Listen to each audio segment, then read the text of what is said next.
Welcome to Aqua's Thoughts, episode 1. Because that's how numbers work. When you do 0, you go to 1.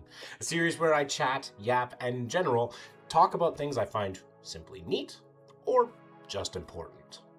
If you're interested in more, please like, subscribe, comment, and ask about what I want to know about next. This episode is going to be talking about what are Jehovah's Witnesses. The reason why I'm making this the first episode rather than taking from a comment is because this is one of the most fundamental things that have impacted my life from the moment I was born to this day, even though I've left for almost 5 years since the recording of this video. So, what are Jehovah's Witnesses? I describe them as a cult, quite simply. And by cult, I mean high control group. A high control group is a group that emphasizes on control of multiple aspects of one's life. Stephen Hassan, psychologist, talks about the BITE model, which is behavioral, information, thought, and emotional control. A lot of organizations will have controls over your life, right? They will influence your behavior. They may influence all the different things. But there's a difference when they control your behaviors, control your thoughts, control the information you get. So that's what I mean by a high control group / cult. To me, they're synonymous. So what do they believe? Well, they are Christian. They do believe that Jesus saved them. They do believe in original sin. They believe in Adam and Eve. They believe that the Bible is the inerrant word of God. And in that way, they're fundamentalists. Things that separate them, though, that a lot of people find odd, including other Christians, is they don't believe in hellfire. They don't believe everybody goes to heaven. Only a select few. The rest are supposed to, the good people, which are just Jehovah's Witnesses, they are supposed to stay on the earth on a paradise-like conditions because they believe that the God's kingdom is a legitimate, actual kingdom, which is, a little bit different than what a lot of other people do and think about that. They believe that God's kingdom was established in 1914, and I could go on and on and on about specifics. They have a lot of unique beliefs, but at the end of the day, they profess to be Christian. The history of the Jehovah's Witnesses is relatively simple. They started off as the Bible Students of America. They started off with a guy known as Charles Taze Russell, who started the Bible Students Association. And that was based off the Millerite movements, and a lot of other movements came around at this time, and he was just one of those movements. And he's one of the guys that founded some of the main core tenets of JW-isms, like no hellfire, only a select few go to heaven, so on and so forth. But he also believed the world was going to end in 1914, which,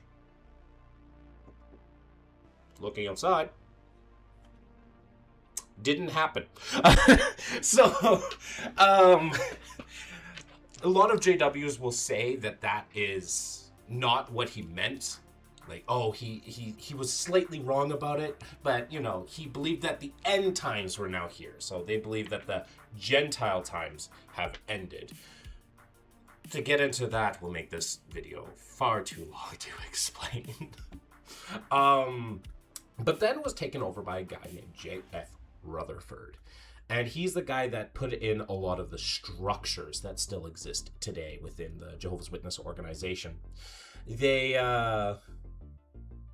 put in a lot of the structure and how things are brought down to the congregants, how they're organized, what they do, and specific philosophies. One of the things that a lot of people recognize when coming into and getting into more delving into understanding Jehovah's Witness organizational structure is how similar it is to just a business, right?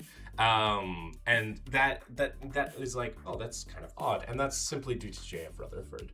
Then you had Edward K. Knorr, and then now you have the governing body, and the governing body is a group of men that control the directives and the doctrines of the organization, of which those doctrines can change at any moment, and the like. So, they're just a little weird, right? No, harmless at the end of the day. Well, I would tend to disagree. There is many controversies. One of the big ones that just comes to my mind right now is blood transfusions. And I have written down in my notes here a specific article that they released, so they have different publications. One of them is Watchtower and the other is The Awake. And The Awake, and specifically May 22nd, 1994, talked about children who died from blood transfusions. Died. And it wasn't in like a very sad light. Like, yes, it was sad. Like, they're obviously like, oh, they're sad they're past. But it's more of like a victory message that these children died for God, stayed true to God, which I find to be absolutely horrific. If you have a system which sacrifices children because of a belief that you shouldn't take blood or do something else, imagine if it was food or whatever, that is immoral, very wrong, and also just does not blend in with the understanding of just reality. Another thing is the Australian Royal Commission, which found out in the JW world, there were 2,000 something. There was 1,000 unreported CSA cases, and my cat is currently causing problems. Odin, sorry about that. This is very unscripted for the most part, so these will be just left in the video. But on like that serious note, there were hundreds and hundreds of children's abuse being covered up for the simple fact that they didn't want to make their organization look bad. It's not that they like agree with it, it's just they didn't want to make it look bad. They gotta look clean. Once again, I find that to be disgusting and immoral. And the third that affects me personally to this day and age is the disfellowshipping arrangement. This disfellowshipping arrangement is basically, if you ever decide to leave or if you break one of the rules, they will kick you out. Or if you leave, you leave.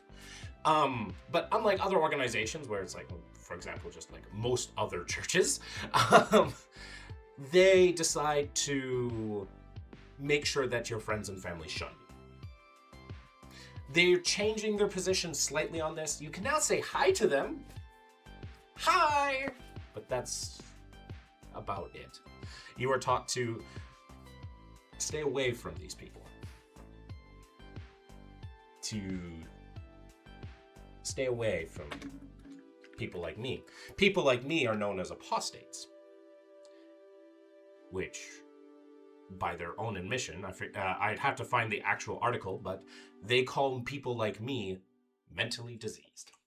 Which, I mean, mental health issues do exist, but like, they basically think that I am an infectious contagion for JWs.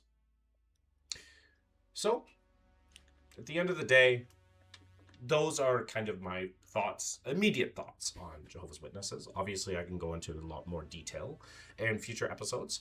Next episode, I wish to actually take from a comment. As always, thank you so much for watching it. Please like and subscribe. And until next time, thank you so much for watching. Bye for now.